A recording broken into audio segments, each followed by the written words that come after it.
ഈശോയുടെ ചില രഹസ്യങ്ങളെപ്പറ്റി ദൈവം ഇന്ന് നിങ്ങളെ പഠിപ്പിക്കും.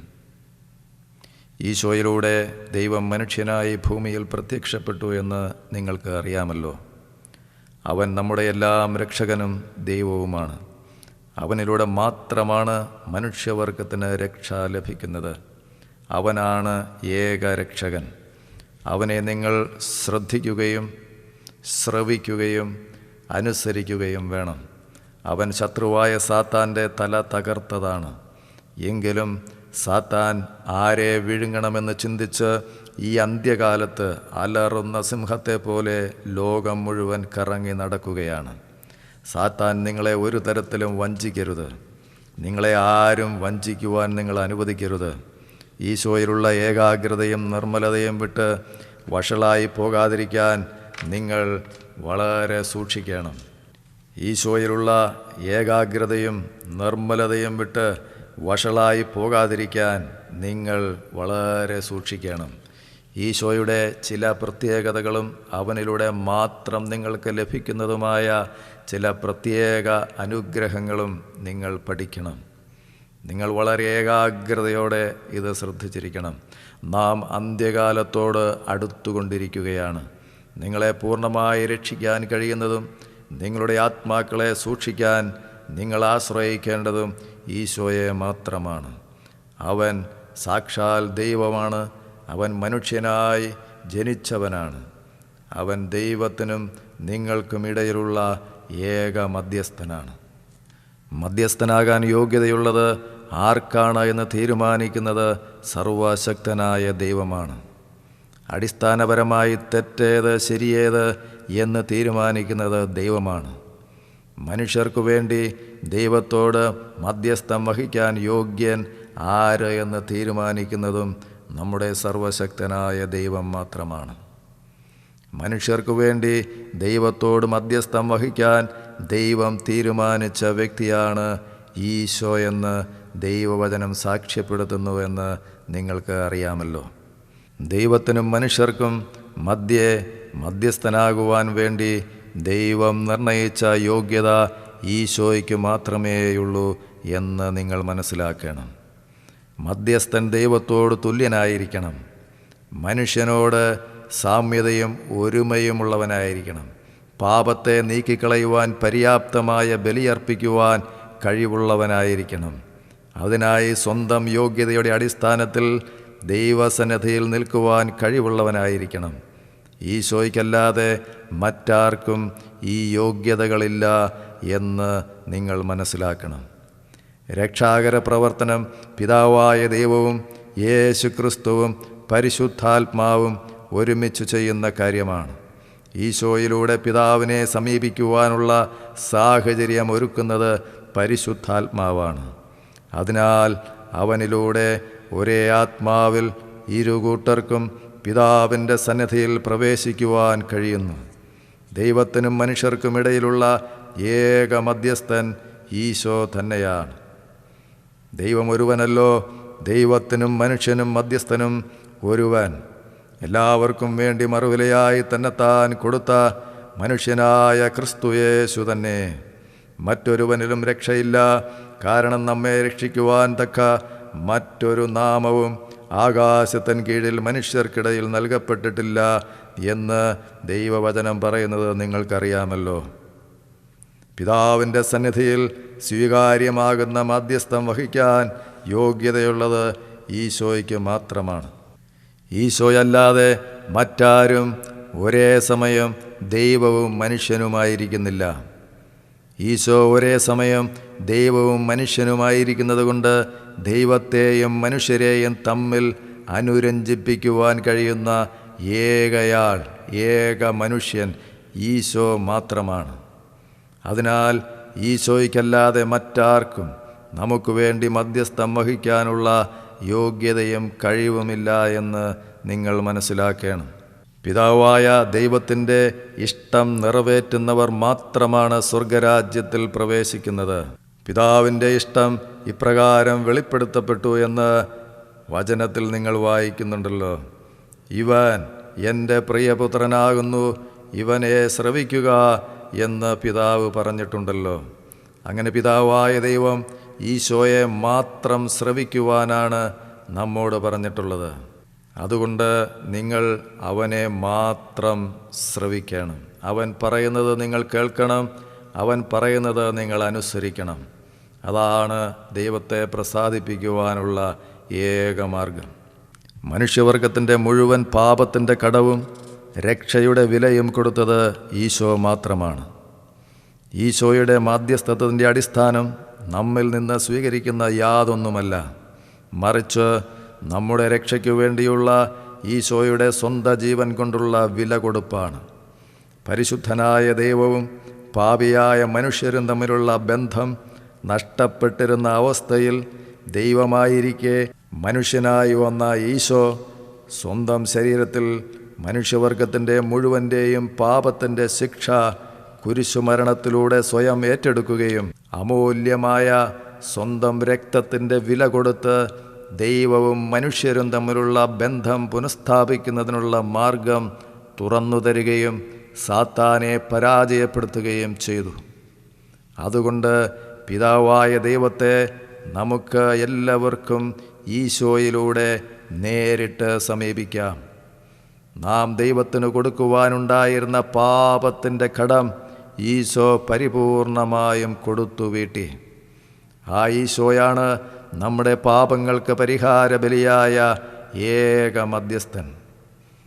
എൻ്റെ കുഞ്ഞുമക്കളെ, നിങ്ങൾ പാപം ചെയ്യാതിരിക്കേണ്ടതിനാണ് ഞാൻ ഇവ നിങ്ങൾക്ക് എഴുതുന്നത്. എന്നാൽ ആരെങ്കിലും പാപം ചെയ്യുവാനിടയായാൽ തന്നെ പിതാവിൻ്റെ സന്നിധിയിൽ നമുക്ക് ഒരു മധ്യസ്ഥനുണ്ട്, നീതിമാനായ ഈശോ. അവൻ നമ്മുടെ പാപങ്ങൾക്ക് പരിഹാര ബലിയാണ്. നമ്മുടെ മാത്രമല്ല, ലോകം മുഴുവൻ്റെയും പാപങ്ങൾക്ക്. ഈശോയ്ക്ക് മാത്രമേ മനുഷ്യനു വേണ്ടി ദൈവത്തിന് സ്വീകാര്യമായ ബലിയർപ്പിക്കുവാൻ കഴിഞ്ഞുള്ളൂ. നമ്മുടെ സകല പാപവും ശുദ്ധീകരിക്കാൻ കഴിയുന്നത് ഈശോയുടെ രക്തത്തിന് മാത്രമാണ്. ഈശോ മെൽക്കീസദേക്കിൻ്റെ ക്രമപ്രകാരം എന്നേക്കും പുരോഹിതനാണ്. മനുഷ്യവർഗത്തിൻ്റെ പാപപരിഹാരത്തിനായി മരിക്കാൻ യോഗ്യതയുള്ളതും അപ്രകാരം മരിച്ചതും ഈശോ മാത്രമാണ്. കാരണം ഈശോ ഒരേ സമയം ദൈവവും ഒരേ സമയം മനുഷ്യനുമാണ്.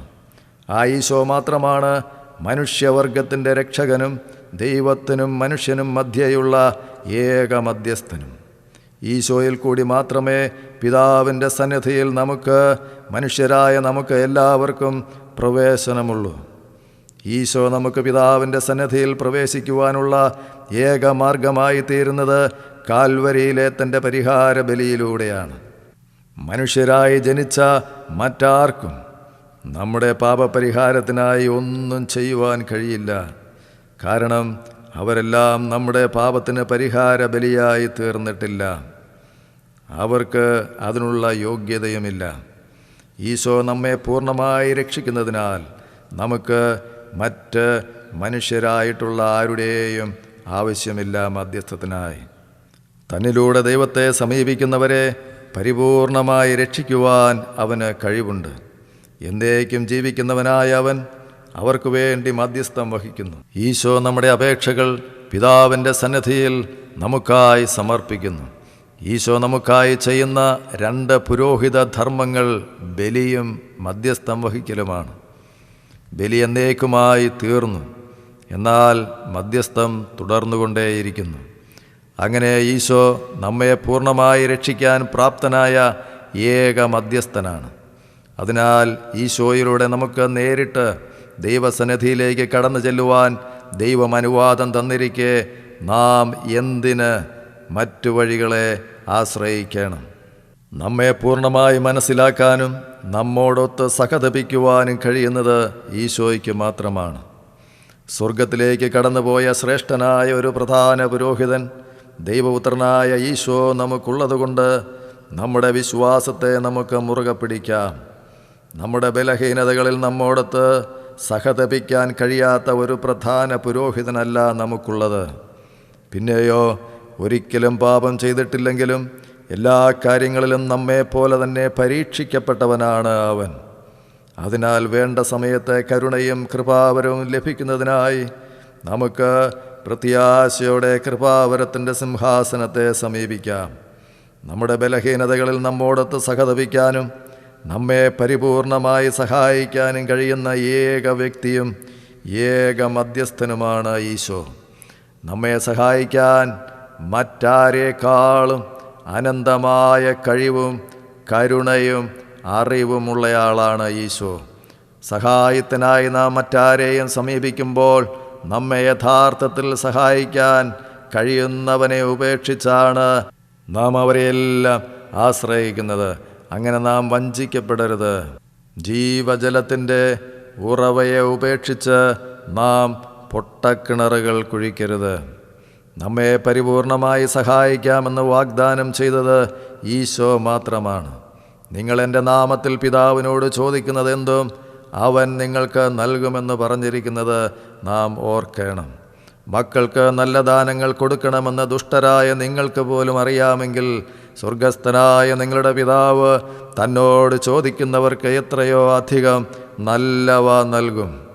നിങ്ങൾ എന്നിൽ വിശ്വസിക്കുകയും എൻ്റെ വാക്കുകൾ നിങ്ങളിൽ നിലനിൽക്കുകയും ചെയ്യുന്നെങ്കിൽ ഇഷ്ടമുള്ളത് ചോദിച്ചുകൊള്ളുക, നിങ്ങൾക്ക് ലഭിക്കും എന്ന് ഈശോ പറഞ്ഞത് നിങ്ങൾ ഓർക്കുന്നില്ലേ?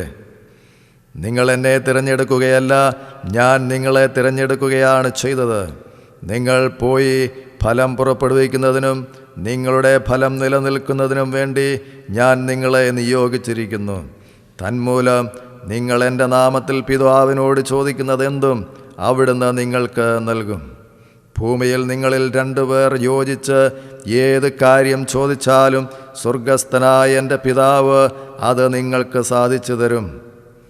കാരണം എൻ്റെ നാമത്തിൽ 2 or 3 പേർ ഒന്നിച്ചു കൂടുമ്പോൾ അവരുടെ ഇടയിൽ ഞാൻ ഉണ്ടായിരിക്കും എന്ന് ഈശോ പറഞ്ഞത് നിങ്ങളെപ്പോഴും മറക്കാതെ ഓർത്തിരിക്കണം. നിങ്ങൾ എൻ്റെ നാമത്തിൽ ആവശ്യപ്പെടുന്നതെന്തും പിതാവ് പുത്രനിൽ മഹത്വപ്പെടുവാൻ വേണ്ടി ഞാൻ പ്രവർത്തിക്കും. എൻ്റെ നാമത്തിൽ നിങ്ങൾ എന്നോട് എന്തെങ്കിലും ചോദിച്ചാൽ ഞാനത് ചെയ്തു തരും എന്ന് ഈശോ നമുക്ക് ഉറപ്പ് തന്നിട്ടുണ്ട്. ഈശോ മശിഹ ലോകത്തിലേക്ക് വന്നത് പാപികളെ രക്ഷിക്കാനാണ് എന്ന പ്രസ്താവന വിശ്വസനീയവും തികച്ചും സ്വീകാര്യവുമാണ്. പാപികളിൽ ഒന്നാമനാണ് ഞാൻ, എങ്കിലും എനിക്ക് കാരുണ്യം ലഭിച്ചു. അത് നിത്യജീവൻ ലഭിക്കാൻ ഈശോ മിശിഹായിൽ വിശ്വസിക്കാനിരിക്കുന്നവർക്ക് ഒരു മാതൃകയാകത്തക്ക വിധം പാപികളിൽ ഒന്നാമനായ എന്നിൽ അവൻ്റെ പൂർണ്ണമായ ക്ഷമ പ്രകടമാക്കുന്നതിനു വേണ്ടിയാണ്.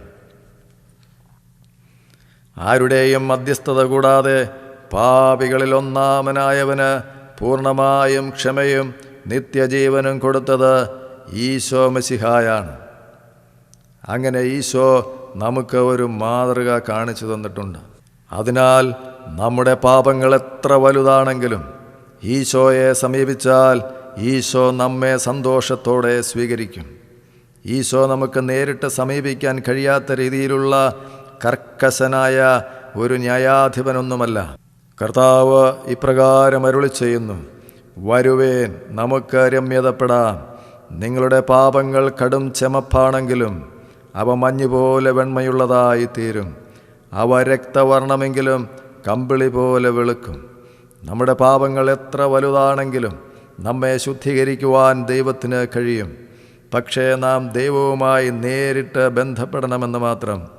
അല്ലെങ്കിൽ നാം പുറമേ നല്ല ആത്മീയരായി കാണപ്പെട്ടേക്കാമെങ്കിലും യഥാർത്ഥത്തിൽ നാം ദൈവത്തിൻ്റെ മുമ്പിൽ സ്വീകാര്യരല്ലാതിരിക്കാനും വളരെ സാധ്യതയുണ്ട്. യേശുവിനെ സമീപിക്കാൻ വേണ്ട യോഗ്യതയായ പാപബോധം സത്യസന്ധതയുള്ള എല്ലാവർക്കും സാധ്യമാണ്. അതിനാൽ താൻ പാപിയായതിനാൽ യേശുവിനെ സമീപിക്കാൻ യോഗ്യതയില്ല എന്ന് പറഞ്ഞ് മറ്റാരെയും നമുക്ക് സമീപിക്കേണ്ട ആവശ്യമില്ല. കാരണം പാപികളെ രക്ഷിക്കാൻ വന്ന യേശുവിനെ സമീപിക്കാൻ എല്ലാ പാപികൾക്കും യോഗ്യതയുണ്ട്. പാപബോധമുണ്ടായാൽ മാത്രം മതി. എത്ര വലിയ പാപമാണെങ്കിലും നേരിട്ട് യേശുവിൻ്റെ അടുത്ത് പോയാൽ യേശു സന്തോഷത്തോടെ നമ്മെ സ്വീകരിക്കും. എന്നാൽ പാപബോധമില്ലാത്തയാൾക്ക്, അതായത് താൻ പാപിയല്ല നീതിമാനാണ് എന്ന് തന്നെ തെറ്റിദ്ധരിക്കുന്നയാൾക്ക് യേശുവിലൂടെയുള്ള രക്ഷ സാധ്യമാവുകയില്ല. കാരണം യേശു വന്നത് പാപികളെ രക്ഷിക്കാനാണ്. പാപമില്ലാത്ത ഒരു മനുഷ്യനുമില്ല. യേശു ഒഴികെ ആർക്കും പാപമില്ലാത്തവരായി ആരുമില്ല. എല്ലാവർക്കും വേണ്ടി തന്നെ മോചനമൂല്യമാക്കിയ മധ്യസ്ഥനാണ് ഈശോ മശിഹ. ദൈവത്തിനും മനുഷ്യർക്കും മധ്യസ്ഥനായി ഒരുവനേയുള്ളൂ, മനുഷ്യനായ യേശു ക്രിസ്തു. അവനെല്ലാവർക്കും വേണ്ടി തന്നെ മോചനമൂല്യമായി നൽകി. യേശു ക്രിസ്തുവിൽ മനുഷ്യവർഗം മുഴുവൻ ഉൾക്കൊണ്ടിരിക്കുന്നു. നമ്മുടെ ആത്മാക്കൾക്ക് പകരമായി മോചനമൂല്യമായി നമുക്ക് ഒന്നും കൊടുക്കുവാനില്ലായിരുന്നു. അതിനാൽ പാപത്തിൻ്റെ ശാപത്തിൽ നിന്ന് യേശു തൻ്റെ സ്വന്തം ജീവൻ്റെ വില കൊടുത്ത് നമ്മെ വിലയ്ക്ക് വാങ്ങി. അങ്ങനെ മനുഷ്യവർഗത്തിൻ്റെ പാപവും ശാപവും ഈശോ സ്വയം ഏറ്റെടുത്തു. അതിനാൽ ദൈവത്തിന് മനുഷ്യരുമായി ബന്ധപ്പെടുവാൻ തക്ക യോഗ്യതയുള്ള മാധ്യമം ക്രിസ്തുവേശു ഈശോ മശിഹ മാത്രമാണ്. അതുകൊണ്ട് തന്നെ എല്ലാ മനുഷ്യർക്കും ദൈവവുമായി ബന്ധപ്പെടുവാനുള്ള ഏക മാധ്യമവും നമ്മുടെ ക്രിസ്തുവേശു ഈശോ മശിഹായാണ്. മറ്റേതു മനുഷ്യരെക്കാളും, മനുഷ്യരായി ജനിച്ചിട്ടുള്ള മറ്റേതു വ്യക്തിയെക്കാളും നമ്മോട് അടുത്ത് ജീവിക്കുന്നതും നമ്മെ മനസ്സിലാക്കുന്നതും യേശുവാണ്. ഈശോയിലേക്ക് നേരിട്ട് കടന്നു വരുന്നത് തടയുന്നത് യേശുവിന് ഇഷ്ടമില്ല എന്ന് ബൈബിളിൽ നിന്ന് തന്നെ വളരെ വ്യക്തമല്ലേ. അവൻ തൊട്ട് അനുഗ്രഹിക്കുന്നതിന് വേണ്ടി ശിശുക്കളെ അവൻ്റെ അടുക്കൽ അവർ കൊണ്ടുവന്നു. ശിഷ്യന്മാരാകട്ടെ അവരെ ശകാരിച്ചു. ഇത് കണ്ടപ്പോൾ യേശു കോപിച്ച് അവരോട് പറഞ്ഞു, ശിശുക്കൾ എൻ്റെ അടുത്ത് വരുവാൻ അനുവദിക്കുവേൻ, അവരെ തടയരുത്. എന്തെന്നാൽ ദൈവരാജ്യം അവരെ പോലെയുള്ളവരുടേതാണ്. ശിഷ്യന്മാർ വിചാരിച്ചു ശിശുക്കൾക്ക് യേശുവിൻ്റെ സന്ദേശം മനസ്സിലാവുകയില്ല എന്ന്.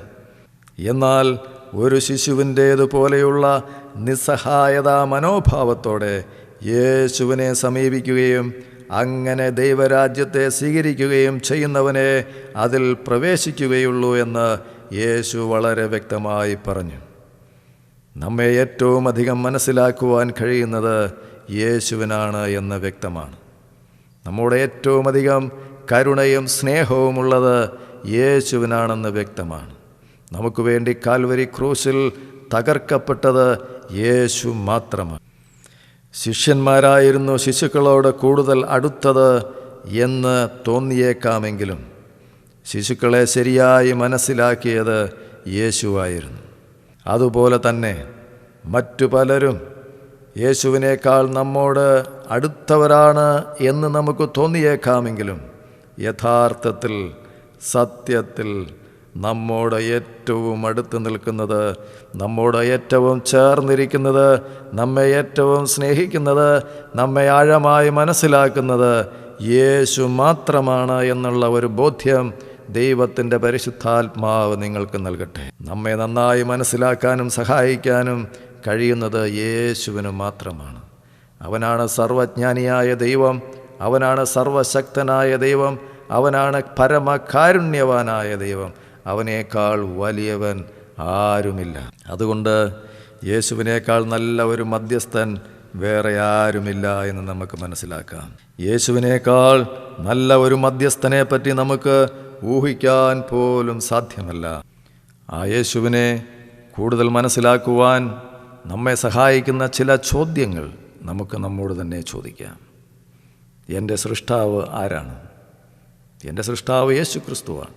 സ്വർഗത്തിലുള്ളതും ഭൂമിയിലുള്ളതും ദൃശ്യമായതും അദൃശ്യമായതും സിംഹാസനങ്ങളാകട്ടെ, കർത്തൃത്വങ്ങളാകട്ടെ, വാഴ്ചകളാകട്ടെ, അധികാരങ്ങളാകട്ടെ, സകലവും അവൻ മുഖാന്തരം സൃഷ്ടിക്കപ്പെട്ടു.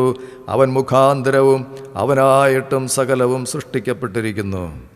അവൻ സർവത്തിനും മുമ്പേയുള്ളവൻ, അവൻ സകലത്തിനും ആധാരമായിരിക്കുന്നു. അവൻ സഭ എന്ന ശരീരത്തിൻ്റെ തലയുമാകുന്നു. സകലത്തിനും താൻ മുമ്പനാകേണ്ടതിന് അവൻ ആരംഭവും മരിച്ചവരുടെ ഇടയിൽ നിന്ന് ആദ്യനായി എഴുന്നേറ്റവനുമാകുന്നു. അവനിൽ സർവസമ്പൂർണതയും വസിപ്പാനും അവൻ ക്രൂശിൽ ചൊരിഞ്ഞ രക്തം കൊണ്ട് അവൻ മുഖാന്തരം സമാധാനമുണ്ടാക്കി ഭൂമിയിലുള്ളതോ സ്വർഗത്തിലുള്ളതോ സകലത്തെയും അവനെ കൊണ്ട് തന്നോട് നിരപ്പിക്കാനും പിതാവിന് പ്രസാദം തോന്നി. അപ്പോൾ യേശു ആണ് നമ്മുടെ സൃഷ്ടാവ്. നമ്മുടെ പാപപരിഹാരാർത്ഥം മനുഷ്യനായി അവതരിച്ച ത്രിയേക ദൈവത്തിലെ രണ്ടാമത്തെ ആളുടെ പേരാണ് ഈശോ മശിഹ. എൻ്റെ പാപപരിഹാരാർത്ഥം രക്തം ചിന്തി ക്രൂശിൽ മരിച്ചത് ആരാണ്? ഈശോ മശിഹ. ഭൂമിയിലായിരുന്നപ്പോൾ മനുഷ്യരോട് ഏറ്റവും കൂടുതൽ സ്നേഹം പ്രകടമാക്കിയത് ആരാണ്? ഈശോ മശിഹ. യേശു ഭൂമിയിലായിരുന്നപ്പോൾ എത്രയോ പാപികൾ, എത്രയോ സഹായം ആവശ്യമുള്ള വ്യക്തികൾ യേശുവിൻ്റെ അടുത്തേക്ക് നേരിട്ട് കടന്നു വന്നു. യേശു അവരെ സഹായിച്ചു. യേശുവിന് അവരോട് കരുണ തോന്നി. യേശു അവരെ ആശ്വസിപ്പിച്ചു. യേശു അവരെ സഹായിച്ചു. യേശു അവരെ സൗഖ്യമാക്കി. യേശു അവരുടെ പാപങ്ങൾ മോചിച്ചു. വേറെ ആരും യേശുവിനോട് പറഞ്ഞതുകൊണ്ടല്ല, യേശു അവരെ നേരിട്ട് മനസ്സിലാക്കി. യേശുവിനെ അവർ നേരിട്ട് സമീപിച്ചു. യേശു അവർക്ക് നേരിട്ട് കാര്യങ്ങളെ നടത്തിക്കൊടുത്തു. അങ്ങനെ യേശുവിനെ നേരിട്ട് സമീപിച്ചവരെ ആരും യേശു ശകാരിച്ചതായോ വഴക്ക് പറഞ്ഞതായോ അല്ലെങ്കിൽ വേറെ ആരുടെ അടുത്തേക്കെങ്കിലും സഹായത്തിനായി അയക്കുകയോ ഒന്നും ചെയ്തിട്ടില്ല. അപ്പോൾ പാപികളെ രക്ഷിക്കുവാൻ ഏറ്റവും കഴിവുള്ളതും ഏറ്റവും ആർദ്രതയുള്ളതും യേശുവിന് മാത്രമാണ് എന്ന് വ്യക്തമാണ്. യേശുവിന് പാപികളോടുള്ള തൻ്റെ സ്നേഹവും കരുണയും ഇന്നും കുറഞ്ഞു പോയിട്ടില്ല. ദൈവത്തെ നേരിട്ട് സമീപിക്കാനും ദൈവത്തോട് നേരിട്ട് യേശുവിൻ്റെ നാമത്തിൽ പ്രാർത്ഥിക്കുവാനുമുള്ള അവകാശവും സ്വാതന്ത്ര്യവും യേശു തൻ്റെ കുരിശുമരണത്തിലൂടെ നമുക്ക് നേടിത്തന്നു. അതുകൊണ്ട് നമുക്ക് ഇന്ന് യേശുവിനെ നേരിട്ട് സമീപിച്ച് അവനെ ആരാധിക്കാം, അവനിൽ ആശ്വാസം കണ്ടെത്താം, നമ്മുടെ ആവശ്യങ്ങൾ അവനോട് നേരിട്ട് പറയാം. യേശു ക്രിസ്തു ഏറ്റവും നല്ല സ്നേഹിതനും കരുണാസമ്പന്നനും സർവശക്തനും ഏകമധ്യസ്ഥനും ഇന്നും എന്നും അങ്ങനെ തന്നെയാണ്. യേശു ക്രിസ്തുവിന് തൻ്റെ ജനങ്ങളോട് കരുണ കാണിക്കുന്നതിന് മറ്റാരുടെയും പ്രേരണയും പ്രോത്സാഹനവും ആവശ്യമില്ല. നമ്മുടെ പാപങ്ങളുടെ പരിഹാരത്തിനായി സ്വയം മരിച്ചതിലൂടെ ഏറ്റവും അധികം സ്നേഹവും കരുണയും നമ്മോട് കാണിച്ചത് യേശു ക്രിസ്തു ആണ് എന്നത് സംശയരഹിതമായ ഒരു വസ്തുതയാണ്. യേശു ക്രിസ്തു ഭൂമിയിലായിരുന്നപ്പോൾ മറ്റാരേക്കാളും സ്നേഹവും കരുണയുമുള്ളവനായിരുന്നു. ജനങ്ങളുടെ മേൽ കരുണയുണ്ടാകാൻ അവന് മറ്റാരുടെയും പ്രേരണ ആവശ്യമുണ്ടായിരുന്നില്ല. സഹായം ആവശ്യമുള്ളവരെ കണ്ടപ്പോൾ യേശു മറ്റുള്ളവരുടെ മധ്യസ്ഥം കൂടാതെ തന്നെ അവരെ സഹായിച്ചു എന്ന് ചരിത്രത്തിൽ നിന്നും വ്യക്തമാണ്. യേശു എല്ലാ നഗരങ്ങളിലും ഗ്രാമങ്ങളിലും ചുറ്റി സഞ്ചരിച്ചു. അവൻ അവരുടെ പള്ളികളിൽ പഠിപ്പിച്ചും രാജ്യത്തിൻ്റെ സുവിശേഷം പ്രസംഗിക്കുകയും എല്ലാവിധ രോഗങ്ങളും വ്യാധികളും സൗഖ്യമാക്കുകയും ചെയ്തു. ജനക്കൂട്ടത്തെ കണ്ടപ്പോൾ അവന് അവരോട് അനുകമ്പ തോന്നി. കാരണം അവർ ഇടയനില്ലാത്ത ആടുകളെ പോലെ കുഴഞ്ഞവശരും ചിന്നിച്ചിതറിയവരുമായി കാണപ്പെട്ടു എന്നാണ് ദൈവവചനം സാക്ഷ്യപ്പെടുത്തുന്നത്. ആ നല്ലവനായ യേശു ഇന്നലെയും ഇന്നും എന്നും മാറാത്തവനാണ്. അതിനാൽ നമുക്ക് യേശുവിനെ നേരിട്ട് സമീപിച്ച് അവനിൽ നിന്നും ആശ്വാസം പ്രാപിക്കാം. മറ്റാരേക്കാളും നമ്മെ സ്നേഹിക്കുകയും നമ്മോട് കരുണയുള്ളവനുമായ യേശു ക്രിസ്തു സർവശക്തിയോടും അധികാരത്തോടും കൂടി നമുക്ക് വേണ്ടി മധ്യസ്ഥം വഹിക്കാനും നമ്മെ സഹായിക്കുവാനുമായി പിതാവിൻ്റെ വലത്തുഭാഗത്ത് എഴുന്നള്ളിയിരിക്കുമ്പോൾ നാം എന്തിനാണ് യേശുവിനെ ഭയപ്പെടുന്നത്? എന്തിനാണ് മറ്റു മനുഷ്യരുടെ പിന്നാലെ പോയി നമ്മുടെ ജീവിതം പാഴാക്കുന്നത്? നമുക്ക് യേശു ക്രിസ്തുവിലൂടെ പിതാവായ ദൈവത്തെ, സർവശക്തനായ ദൈവത്തെ നേരിട്ട് സമീപിക്കാം. പിതാവായ ദൈവം തൻ്റെ പുത്രനായ യേശു ക്രിസ്തുവിൻ്റെ നാമത്തിൽ നാം പ്രാർത്ഥിക്കുന്നത് എന്തും കേൾക്കാൻ സന്നദ്ധനും അതിന് ഉത്തരമരുളുവാൻ ശക്തനുമാണ്. പാപികളായ നമുക്ക് യേശു ക്രിസ്തുവിനെ നേരിട്ട് സമീപിക്കാനുള്ള സ്വാതന്ത്ര്യം യേശു ക്രിസ്തു തന്നെ നമുക്ക് നൽകിയിരിക്കുന്നു. പാപികളെ ഏറ്റവും കൂടുതൽ സ്നേഹിച്ചത് യേശുവാണല്ലോ, അല്ലാതെ മറ്റ് ഒരു മനുഷ്യനുമല്ല. നമുക്ക് ഏറ്റവും പ്രധാന വ്യക്തി യേശു ക്രിസ്തു തന്നെയാണ്. യഥാർത്ഥ യേശുക്രിസ്തു മറ്റാരേക്കാൾ കൂടുതൽ കരുണയും സ്നേഹവും നമ്മോട് കാണിക്കുന്നു. മറ്റെല്ലാവരും, മറ്റൊരു മനുഷ്യനും നമുക്ക് ചെയ്തതിനേക്കാൾ കൂടുതൽ കാര്യങ്ങൾ യേശു നമുക്ക് വേണ്ടി ചെയ്തു കഴിഞ്ഞിരിക്കുന്നു. ഇനിയും നമ്മുടെ ജീവിതത്തിൽ മറ്റാർക്കും ചെയ്യാൻ കഴിയുന്നതിനേക്കാൾ കൂടുതൽ കാര്യങ്ങൾ ചെയ്യാൻ യേശുവിന് കഴിയും. വിധികർത്താവ് എന്ന നിലയിൽ അവസാന വിധി ദിവസത്തിൽ നാം നിത്യജീവനിലേക്കോ നിത്യനാശത്തിലേക്കോ എന്ന് തീരുമാനിക്കുന്നത് യേശു ക്രിസ്തു മാത്രമാണ്. വിധി ദിവസത്തിൽ രക്ഷ പ്രാപിച്ച് സ്വർഗത്തിൽ പ്രവേശിക്കുമെന്ന് വിചാരിച്ചിരുന്ന പലരും യേശു ക്രിസ്തുവിൻ്റെ മാത്രം തീരുമാനത്തിൻ്റെ അടിസ്ഥാനത്തിൽ നിത്യനരകത്തിലേക്ക് തള്ളപ്പെടും എന്നുള്ളതാണ് സത്യം. കർത്താവേ, കർത്താവേ എന്ന് എന്നെ വിളിക്കുന്നവരെല്ലാം സ്വർഗരാജ്യത്തിൽ പ്രവേശിക്കുകയില്ല. സ്വർഗസ്ഥനായ എൻ്റെ പിതാവിൻ്റെ ഇഷ്ടം ചെയ്യുന്നവൻ മാത്രമേ സ്വർഗരാജ്യത്തിൽ പ്രവേശിക്കൂ. ആ ദിവസം പലരും എന്നോട് പറയും, കർത്താവേ, കർത്താവേ, നിൻ്റെ നാമത്തിൽ ഞങ്ങൾ പ്രവചിക്കുകയും നിൻ്റെ നാമത്തിൽ പിശാചുക്കളെ പുറത്താക്കുകയും നിൻ്റെ നാമത്തിൽ പല വലിയ കാര്യങ്ങൾ പ്രവർത്തിക്കുകയും ചെയ്തില്ലയോ? അപ്പോൾ അവരോട് ഞാൻ പ്രഖ്യാപിക്കും, നിങ്ങളെ ഞാൻ ഒരിക്കലും അറിഞ്ഞിട്ടില്ല. അധർമ്മം പ്രവർത്തിക്കുന്നവരെ എന്നെ വിട്ടകന്നു പോകുവിൻ. അത്രയും അധികാരവും ശക്തിയുമുള്ളവനാണ് നമ്മുടെ കർത്താവായ യേശു ക്രിസ്തു. അവനെ മാത്രമാണ് നാം ആരാധിക്കേണ്ടത്. യേശു നമ്മെ സ്നേഹപൂർവ്വം ക്ഷണിച്ചുകൊണ്ടിരിക്കുന്നു. മറ്റാരേക്കാളും എളുപ്പത്തിൽ നമുക്ക് സമീപിക്കാവുന്നത് യേശുവിനെയാണ്. യേശു തന്നെ പറഞ്ഞു, അധ്വാനിക്കുന്നവരെ, കനത്ത ഭാരം ചുമക്കുന്നവരെ, നിങ്ങളേവരും എൻ്റെ അടുക്കൽ വരിക, ഞാൻ നിങ്ങൾക്ക് വിശ്രമം തരും. നിങ്ങൾ എൻ്റെ നുകം വഹിക്കുക, എന്നിൽ നിന്നും പഠിക്കുക, ഞാൻ സൗമ്യശീലനും വിനീത ഹൃദയനുമാണ്. അങ്ങനെ നിങ്ങളുടെ ആത്മാക്കൾ വിശ്രാമം കണ്ടെത്തും. കാരണം എൻ്റെ നുകം ക്ലേശമില്ലാത്തതും ചുമട് ലഘുവുമാകുന്നു. നമ്മുടെ ബലഹീനതകളിൽ, നമ്മുടെ കുറവുകളിൽ നമ്മെ സഹായിക്കേണ്ടത് ഒരു മനുഷ്യനുമല്ല, ക്രിസ്തുവിൻ്റെ പരിശുദ്ധാത്മാവാണ്. നമ്മുടെ ബലഹീനതയിൽ ആത്മാവ് നമ്മളെ സഹായിക്കുന്നു. വേണ്ട വിധം പ്രാർത്ഥിക്കേണ്ടത് എങ്ങനെയെന്ന് നമുക്ക് അറിഞ്ഞുകൂടാ. എന്നാൽ അവാച്യമായ നെടുവീർപ്പുകളാൽ ആത്മാവ് തന്നെ നമുക്ക് വേണ്ടി മധ്യസ്ഥം വഹിക്കുന്നു. ഹൃദയങ്ങൾ പരിശോധിക്കുന്നവൻ ആത്മാവിൻ്റെ ഇംഗിതം ഇന്നതെന്ന് ഗ്രഹിക്കുന്നു. എന്തെന്നാൽ ആത്മാവ് ദൈവഹിതമനുസരിച്ചാണ് വിശുദ്ധർക്കു വേണ്ടി മധ്യസ്ഥം വഹിക്കുന്നത്. യേശു നമുക്ക് വേണ്ടി പിതാവിൻ്റെ സന്നിധിയിൽ മധ്യസ്ഥം വഹിക്കുന്നു. യേശുവിൻ്റെ മധ്യസ്ഥം മൂലം നമുക്ക് പിതാവിൻ്റെ സന്നിധിയിൽ ക്ഷമയും സ്വീകാര്യതയും ലഭിക്കുന്നു. പരിശുദ്ധാത്മാവ് നമ്മിൽ ദൈവത്തോടുള്ള ആഗ്രഹം സൃഷ്ടിക്കുകയും നമ്മിലൂടെ നമുക്ക് വേണ്ടി മധ്യസ്ഥം വഹിക്കുകയും ചെയ്യുന്നു. പരിശുദ്ധാത്മാവിൻ്റെ മധ്യസ്ഥം നമ്മുടെ ആത്മീയ വളർച്ചയ്ക്ക് അത്യന്താപേക്ഷിതമാണ്. ശരിയായി പ്രാർത്ഥിക്കാൻ നാം ആത്മാവിലായിരിക്കണം.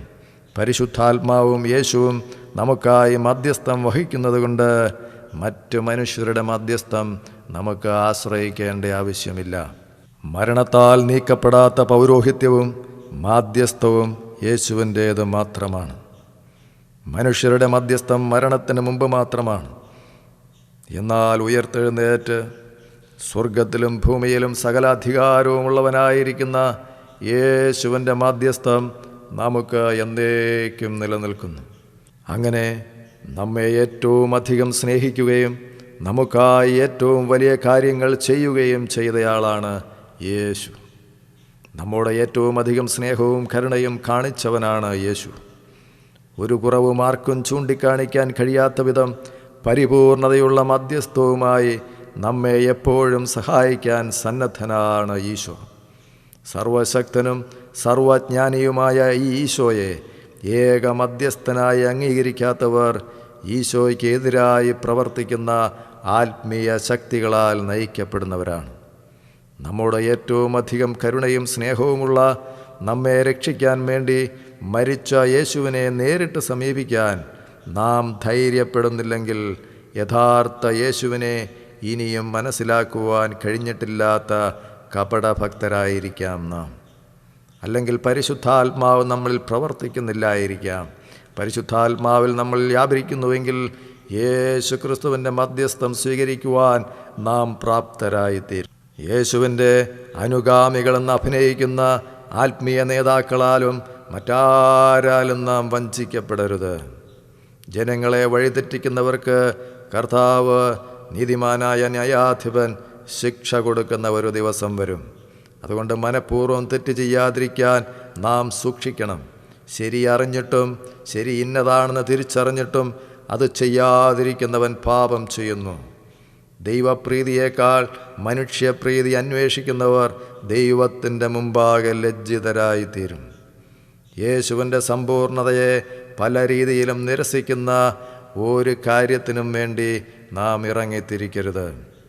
അതിനാൽ ഇന്നു മുതൽ നമുക്ക് പിതാവായ ദൈവത്തോട് പരിശുദ്ധാത്മാവിൻ്റെ സഹായത്തോടെ യേശുവിൻ്റെ നാമത്തിൽ പ്രാർത്ഥിക്കുകയും അവനെ സമീപിക്കുകയും ചെയ്യാം. ഇപ്രകാരം യേശുവിൽ വിജയിക്കുന്നവന് അത്ഭുതകരമായ പ്രതിഫലമാണ് ദൈവം വാഗ്ദാനം ചെയ്തിരിക്കുന്നത്. ജേതാവായ ഞാൻ എൻ്റെ പിതാവിനോടൊപ്പം അവൻ്റെ സിംഹാസനത്തിൽ ഇരുന്നതുപോലെ വിജയിയാകുന്നവനെ എന്നോടൊപ്പം എൻ്റെ സിംഹാസനത്തിലിരിക്കാൻ ഞാൻ അനുവദിക്കും. വിജയിക്കുന്നവന് ഈ അവകാശം ലഭിക്കും. ഞാൻ അവന് ദൈവവും അവൻ എനിക്ക് മകനുമായിരിക്കും. അപ്പോൾ നമ്മുടെ ക്രൈസ്തവ ജീവിതത്തിൻ്റെ, ഈ ലോകത്തിലുള്ള നമ്മുടെ മനുഷ്യ ജീവിതത്തിൻ്റെ ഏറ്റവും ആത്യന്തികമായ ഒരു പൂർത്തീകരണമെന്ന് പറയുന്നത് ദൈവപ്രത്യക്ഷതയായ ക്രിസ്തുവിനോടുകൂടെ അവൻ്റെ സിംഹാസനത്തിൽ അവൻ്റെ മകനായി അവനോടുകൂടെ നിത്യതയിലായിരിക്കുക എന്നുള്ളതാണ്.